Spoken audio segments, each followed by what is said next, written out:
Good morning class 11th students. इससे पहले वाले वीडियो में हम लोगों ने हाइजेनबर्ग अनसर्टेनिटी प्रिंसिपल और डी ब्रॉगली वेव इक्वेशन को डिस्कस किया था। अब हम लोग देखा जाए एक काफ़ी इम्पोर्टेंट कॉन्सेप्ट की तरफ बढ़ना चाहेंगे, एटॉमिक ऑर्बिटल। देखिए, अब तक हम लोगों ने सेल या ऑर्बिट की बात स्पेशली की थी, जो कि बोर मॉडल में इन्होंने डिस्कस किया था, KLMN या 1 2 3 पर, जिसको हम लोगों ने एटॉमिक ऑर्बिटल या सेल का नाम लिया था। अब यहाँ पर देखो, एटॉमिक ऑर्बिटल की तरफ बढ़ना चाहूँगा। ये स्पेशली मान सकते हो कि आज की टाइम में न्यू कॉन्सेप्ट है, 3D कॉन्सेप्ट है अपने लिए। The region in the space around the nucleus, मतलब किसी भी एटम के न्यूक्लियस के चारों तरफ 3 डायमेंशनली आप इमेजिन करना इसको। Where the probability of finding the electron is maximum, मतलब जहाँ पर इलेक्ट्रॉन की पाए जाने की जो प्रोबेबिलिटी है वो सबसे ज़्यादा है, मैक्सिमम है, उस 3D स्पेस को हम लोग एटॉमिक ऑर्बिटल का नाम देते हैं। तो ये हमारा 3 डायमेंशनल एस्पेक्ट है, एटम से रिलेटेड है। अब तक तो हम लोगों ने एटम को यानी उसके सेल को 2D मान करके एक सर्कुलर पाथ माना था, जैसा कि बोर ने डिस्कस किया है। लेकिन अब हम लोग ऑर्बिटल को यानी कह सकते हो कि एटम को 3D पूरा कंसिडर करेंगे और 3 डायमेंशनली न्यूक्लियस के चारों तरफ का जो एरिया जहाँ पर इलेक्ट्रॉन के पाए जाने की प्रोबेबिलिटी, क्योंकि अब इलेक्ट्रॉन देखा जाए पार्टिकल नहीं रहा। अगर पार्टिकल होता तो एक सर्कुलर पाथ में रोटेट करता, लेकिन अब उसके अंदर particle as well as wave दोनों नेचर है। जैसा कि इसके पहले के दोनों कॉन्सेप्ट डिस्कस कर चुके हम लोगों ने डिस्कस कर लिया कि इलेक्ट्रॉन चूँकि माइक्रोस्कोपिक ऑब्जेक्ट है तो उसके अंदर वेव नेचर और पार्टिकल नेचर दोनों आएगा। तो इस बेसिस पर देखा जाए हमें थोड़ा आगे बढ़ना है और आगे देखा जाए थोड़ा सा हमें इसमें difference between orbits and orbital में लेके चलेंगे और फिर इसके आगे हम लोग अगले कॉन्सेप्ट की तरफ मूव करेंगे। हाँ, देखिए, इसके आगे हम लोग अभी हमने क्या डिस्कस किया था कि ऑर्बिट और ऑर्बिटल में डिफरेंस की तरफ हम थोड़ा बढ़ना चाहेंगे। तो यहाँ पर देखिए कुछ बेसिक डिफरेंस को लेकर के मैं आपके सामने डिस्कस करना चाह रहा हूँ। N orbit is a well defined circular path around the nucleus in which the electron revolve. जैसा कि बोर ने माना था कि जो न्यूक्लियस के चारों तरफ का स्पेस है उसमें फिक्स एनर्जी सर्कुलर पाथ हैं, जिसको हम लोगों ने सेल का नाम दिया था या उसी को हम ऑर्बिट का नाम देते हैं। लेकिन आज जो हमारे मॉडर्न कॉन्सेप्ट हैं वो 3 डायमेंशनली हैं। N orbital is a 3 dimensional space around the nucleus with in which the probability of finding the electron is maximum, मतलब अप टू 90% या इससे ज़्यादा। मतलब 3 डायमेंशनली स्पेस जो न्यूक्लियस के चारों तरफ है, जहाँ इलेक्ट्रॉन के पाए जाने की प्रोबेबिलिटी मैक्सिमम, उस रीजन को, उस स्पेस को हम ऑर्बिटल नाम देंगे। It represent the planar motion of electron around the nucleus, मतलब एक प्लेन में 2 डायमेंशनल रिप्रेजेंटेशन के बेसिस पर हम इसको मान सकते हैं। It represent the 3 dimensional motion of the electron around the nucleus, ये 3D मोशन पर बेस्ड है orbital. The concept of an orbit is not in accordance with the wave character of electron and uncertainty principle। जो इसमें हम लोगों ने wave माना है यानी डी ब्रॉगली वेव इक्वेशन या हाइजेनबर्ग अनसर्टेनिटी प्रिंसिपल के अकॉर्डिंग देखा जाए, ऑर्बिट का कोई कॉन्सेप्ट ही नहीं है। The concept of orbital is in accordance with the wave character of electron and uncertainty principle, जो मॉडर्न कॉन्सेप्ट हमने माना है। All orbits are circular and disk-like. Different orbits have different shape। देखा जाए, और अभी आगे हम different orbitals have different shape. जैसे देखा जाए स्मॉल s है, s ऑर्बिटल स्फेरिकली है, p ऑर्बिटल डम्बल जैसा है, d ऑर्बिटल डबल डम्बल जैसा है, and so on. Orbit do not have any directional character. Orbit देखा जाए एक सर्कुलर पाथ है, इसके अंदर कोई डायरेक्शनल कैरेक्टर नहीं है। All orbital except s orbital have directional character. केवल एस ऑर्बिटल को छोड़ करके बाकी जितने पी हैं, डी हैं या एफ हैं, सब में डायरेक्शनल कैरेक्टर है। The maximum number of electron in n orbit is given by 2n square, where n is number of orbit. यानी किसी भी ऑर्बिट में मैक्सिमम नंबर इलेक्ट्रॉन के 2n स्क्वायर से हम लोग निकालते हैं जैसा कि आप लोगों को पहले से ही बोर मॉडल के अकॉर्डिंग पता है। और ऑर्बिटल में क्या है कि maximum number of electron present in any orbital is 2। किसी भी ऑर्बिटल में इलेक्ट्रॉन का मैक्सिमम नंबर 2 है। तो ये तो छोटा सा एक डिफरेंस रहा ऑर्बिट और ऑर्बिटल में। अगर आपको थोड़ी सी दिक्कत आएगी तो इस पूरे कर सकते हैं डिफरेंस को एक बार आप फिर से देखना और ये पॉइंट्स थोड़ा सा दिमाग से सोचने का प्रयास करना। ऑर्बिटल को हमेशा 3 डायमेंशनली आप इमेजिन करना और ऑर्बिट को 2 डायमेंशनली आप इमेजिन करना। इसके आगे देखा जाए हम लोगों ने एटॉमिक ऑर्बिटल होता क्या है इसकी बात कर ली। डिफरेंस ऑर्बिट और ऑर्बिटल में हम लोगों ने मान लिया। एक चीज़ ध्यान में हमेशा ध्यान रखना कि ऑर्बिट का मतलब सेल है जिसका बोर मॉडल में जो पहले ही दे दिया गया था, और ऑर्बिटल जो है न्यू कॉन्सेप्ट पर बेस्ड है। ये 2D है, ये 3 डायमेंशनली है, जैसा कि अभी हमने डिस्कस किया था। अब इसके आगे देखो, हमें मेन डिस्कशन तो हमें क्वांटम नंबर का करना है, लेकिन क्वांटम नंबर डिस्कस करने से पहले हमें थोड़ा सा इलेक्ट्रॉन फिलिंग को मैं आपको समझा दूं। किसी भी कह सकते हैं ऑर्बिटल में इलेक्ट्रॉन फिल कैसे करता है, तो उसके बाद हमारा क्वांटम नंबर का कॉन्सेप्ट आप मान सकते हो कि हमारा लगभग आधा अपने आप कवर हो जाएगा। तो इसीलिए अपने एनसीईआरटी में ये अबाउ प्रिंसिपल तो बाद में गिवन है, क्वांटम नंबर पहले गिवन है, लेकिन यहाँ पर मैं चाह रहा हूँ कि आप लोगों का अबाउ प्रिंसिपल पहले डिस्कस कर लूँ, जिससे कि अपने को क्वांटम नंबर स्टडी करने में आसानी हो, क्वांटम नंबर अपने को आसानी से समझ में आए। तो सबसे पहले ये ध्यान में रखिएगा कि अबाउ जो वर्ड है ये किसी का नाम नहीं है, एक जर्मन वर्ड है। कहने का मतलब सिंपली है, इसका मतलब ही होता है building up, and this relates to the building up और filling up of the electron in the different orbit. मतलब जितने भी ऑर्बिटल्स हैं किसी भी पर्टिकुलर एटम के अंदर, तो उसमें इलेक्ट्रॉन की फिलिंग कैसे होगी, किस ऑर्डर में होगी, उसी से रिलेटेड अबाउ प्रिंसिपल है। नाम से ऐसा लगता है किसी साइंटिस्ट का नाम है, लेकिन रियल में एक जर्मन वर्ड है। अब इस कॉन्सेप्ट के अकॉर्डिंग क्या देखा जाए, कॉन्सेप्ट है क्या, according to the principle in the ground state of an atom the electrons are added progressively to the various orbital in the increasing order of energies starting from the orbital of lowest energy। मतलब क्या कहना चाह रहे हैं, ये ground state में देखो atom की एक एक्साइटेड स्टेट होती है, जैसा कि हम लोगों ने स्पेक्ट्रम और इस समय डिस्कस किया है, और एक एटम की ग्राउंड स्टेट होती है जो कि एक नॉर्मल स्टेट है इलेक्ट्रॉन का, यानी एटम का वो इलेक्ट्रॉन जो उसकी रियल पोजीशन है वहाँ पर अवेलेबल है। तो इलेक्ट्रॉन देखा जाए जो ऐड होगा, प्रोग्रेसिवली ऐड होगा अलग अलग ऑर्बिटल में, किसके according, increasing order of energy. मतलब सबसे लोअर एनर्जी वाले ऑर्बिटल में इलेक्ट्रॉन सबसे पहले एंट्री पाएगा, और उसके बाद उससे ज़्यादा एनर्जी वाले में, फिर अगले वाली एनर्जी में, फिर उससे ज़्यादा एनर्जी वाले में, तो एक ऑर्डर क्रिएट होगा। इसी को हम लोग अबाउ प्रिंसिपल डिस्कस करेंगे। तो थोड़ा सा मैं एक चीज़ डिस्कस करना चाहूँगा। एक यहाँ डायग्राम बनेगा, कुछ बच्चों को यह डायग्राम हो सकता है पहले से ही पता हो और कुछ को ना पता हो। तो यहाँ पर देखिए हम एक डायग्राम बनाते हैं, आप ध्यान देना, थोड़ा गैप के साथ जैसे मैं बना रहा हूँ ऐसे बनाना।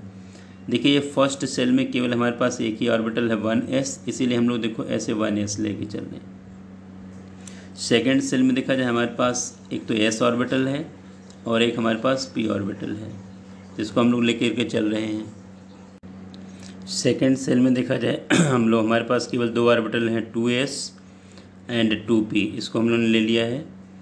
थर्ड सेल में देखा जाए 3s 3p एंड 3d, ऐसे आप लोग स्पेस लेकर के बनाना। फोर्थ सेल में देखिए 4s 4p 4d and 4f। Fifth में इसी तरह से 5s 5p 5d and 5f।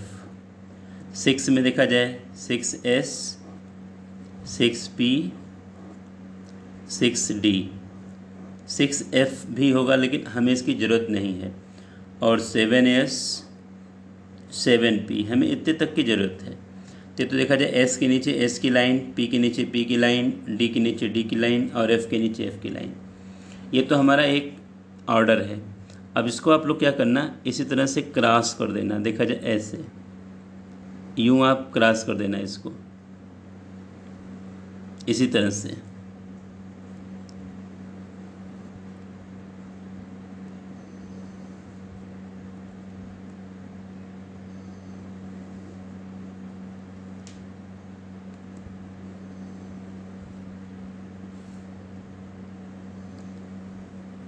ये ऐसे आप लोग क्रॉस कर देना। अब ये पूरा एनर्जी का लेवल ऑर्डर बन गया जैसा कि आप लोगों को हम बताना चाह रहे हैं। अब इसके हेड को, यानी जो आपने एरो बना रखा है, इसके हेड को अगले वाले टेल से मिला देना। अब आपका देखो ये एनर्जी लेवल बन करके तैयार हो गया। किसी भी एलिमेंट का इलेक्ट्रॉनिक कॉन्फ़िगरेशन करने के लिए हमें इतने की ही ज़रूरत स्पेशली है, बाकी और इससे हमारा पूरा काम हो जाएगा। जैसे देखिए इलेक्ट्रॉन हमेशा सबसे लोअर एनर्जी 1s की है, तो इलेक्ट्रॉन यहाँ से स्टार्ट होगा। और एक चीज़ और मैं समझा दूँ कि s ऑर्बिटल की मैक्सिमम कैपेसिटी देखिए 2 इलेक्ट्रॉन की है, इसका भी हमेशा ध्यान रखना। p की मैक्सिमम कैपेसिटी 6 इलेक्ट्रॉन की है, d की मैक्सिमम कैपेसिटी 10 इलेक्ट्रॉन की है, और f की मैक्सिमम कैपेसिटी देखा जाए 14 इलेक्ट्रॉन की है। मतलब सब में 4 का गैप है, ये भी समझ सकते हो। s की कैपेसिटी 2 इलेक्ट्रॉन, p की कैपेसिटी 6 इलेक्ट्रॉन, अब देखो 4 का गैप आया। d की कैपेसिटी 10 इलेक्ट्रॉन, फिर 4 का गैप आया। f की कैपेसिटी 14 इलेक्ट्रॉन, फिर देखो 4 का गैप आएगा। अगर आने वाले टाइम में जब बहुत ज़्यादा एटॉमिक मास की, एटॉमिक नंबर के एलिमेंट डिस्कवर होंगे तो f के बाद देखो g का नंबर आएगा, h का नंबर आएगा। तो इसी तरह से 4 इलेक्ट्रॉन और उसमें ऐड होते चले जाएंगे और उनका अगला कर सकते हो कि अपना कॉन्सेप्ट प्रिपेयर होगा। तो इस तरह से देखो इलेक्ट्रॉन आप बाउ के अकॉर्डिंग 1s में सबसे पहले आएगा। चूँकि s की कैपेसिटी 2 है तो 2 इलेक्ट्रॉन यहाँ सेट हो जाएगा। अब और इलेक्ट्रॉन अगर बच रहा है तो अगला देखो यहाँ पर फिर 2s आया, फिर इसमें 2 इलेक्ट्रॉन आ जाएंगे। किसी भी सेल का s हो इलेक्ट्रॉन कैपेसिटी 2 ही आएगी, और किसी भी सेल का p हो इलेक्ट्रॉन कैपेसिटी 6 आएगी, और ऐसे बाकी में। अब 2, इसमें 2 के बाद देखा जाए फिर अगला 2p कंडीशन है, इसमें 6 इलेक्ट्रॉन की मैक्सिमम प्रोबेबिलिटी है। इससे कम इलेक्ट्रॉन इससे कम इलेक्ट्रॉन तो हो सकते हैं, लेकिन मैक्सिमम इलेक्ट्रॉन इसके अंदर 6 आ सकते हैं। अब इसमें अगर फिल हो गया और इलेक्ट्रॉन बच रहा है तो 3s में जाएगा, फिर देखो 3p में जाएगा, फिर 4s में जाएगा, फिर आगे 3d में जाएगा, फिर 4p में जाएगा, फिर 5s में जाएगा। मतलब ये एनर्जी का ऑर्डर है, और इसी के अकॉर्डिंग आप लोगों को इलेक्ट्रॉनिक कॉन्फ़िगरेशन करने की ज़रूरत है। जैसा कि एग्जाम्पल लेना चाहूँगा मैं, देखिए यहीं पर मैं थोड़ा एक आध एग्जाम्पल भी डिस्कस कर लेता हूँ आप लोगों को समझाने के लिए। ये तो एनर्जी का ऑर्डर है, आप ज़रूर अच्छी तरह से समझना, क्योंकि क्वांटम नंबर निकालने के लिए, समझने के लिए अपने को ये ज़्यादा बेनिफिशियल होगा। 2 वैल्यूज़ की तो हमें इसी से मिल जाती हैं। अब जैसे मान लीजिए कि हमें एक एलिमेंट, हमारे पास कैल्शियम है, इसका एटॉमिक नंबर सबको पता है 20 है, और हमें इसका कॉन्फ़िगरेशन करना है। तो सबसे पहले देखो यहाँ से स्टार्ट हम करेंगे। सबसे लोअर एनर्जी वाला देखा ऑर्बिटल है 1s, और आपको पहले से पता है कि 1s और इसकी कैपेसिटी 2 इलेक्ट्रॉन की है, तो आपने 1s2 2 इलेक्ट्रॉन इसके अंदर डाल दिया। अब इसके आगे देखो फिर 2p, s की कैपेसिटी 2 की ही है, तो यहाँ पर हमने देखो 2p के बाद देखा जाए 2s के बाद देखो 2p। अब p की कैपेसिटी कितनी है, 6 की है, तो आपने 6 इलेक्ट्रॉन डाला। फिर 3s और s की कैपेसिटी देखो आपने 2 इलेक्ट्रॉन डाला। फिर देखो 3p की फिर वही कैपेसिटी आ गई देखो 6 इलेक्ट्रॉन की। फिर 4s 2 इलेक्ट्रॉन। अब एक बार काउंट किया जाए, देखो कितने इलेक्ट्रॉन, 20 इलेक्ट्रॉन हमारे पास कुल थे, और इसमें देखो मैंने कितने इलेक्ट्रॉन फिल किए, देखो 2 2 4 6 10 12 18 20, आपने 20 इलेक्ट्रॉन देखो फिल कर दिए। तो अब ये कैल्शियम का ये इलेक्ट्रॉनिक कॉन्फ़िगरेशन है। किसी भी एलिमेंट का इलेक्ट्रॉनिक कॉन्फ़िगरेशन आप इसके अकॉर्डिंग बना सकते हो, ले सकते हो। सपोज़ कर लीजिए कि अगर हम एक मान लो कि Fe ले लें, एटॉमिक नंबर इसका है, आयरन है, एटॉमिक नंबर 26 है। अब ध्यान देना, इसमें अगर इसका हमें इलेक्ट्रॉनिक कॉन्फ़िगरेशन करना है तो सबसे पहले स्टार्ट हम यहीं से करेंगे।